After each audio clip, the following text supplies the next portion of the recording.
रिया और उसके पति अर्जुन का रिश्ता आदर्श था। देर रात की बातें, साथ में खाना और उनके घर में गूंजती हंसी। लेकिन सब कुछ तब बदलने लगा जब रिया को अटारी में एक पुरानी पारिवारिक तस्वीर मिली। तस्वीर में रिया मुस्कुरा रही थी, लेकिन अर्जुन के साथ, अर्जुन के अंतिम संस्कार में।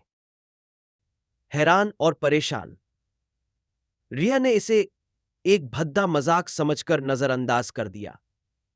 लेकिन शक गहराता गया जब उसे अर्जुन की पुरानी मेडिकल फाइलें मिलीं, जो उनके कुछ साल पहले हुए कार हादसे में मौत की पुष्टि करती थीं। फिर भी हर शाम अर्जुन वहीं होता था, इतना आत्मीय। रिया ने उन पलों को जोड़ना शुरू किया जिन्हें उसने अनदेखा कर दिया था। अर्जुन कभी घर से बाहर नहीं जाता था, उसकी परछाई कभी आईने में नहीं दिखती थी और वह कभी कुछ खाता पीता नहीं था। एक तूफानी रात, अपनी डर को काबू में न रख सकने वाली रिया ने अर्जुन का सामना किया। तुम कौन हो? तुम क्या हो? उसने तस्वीर दिखाते हुए चीखा। अर्जुन का चेहरा गंभीर हो गया।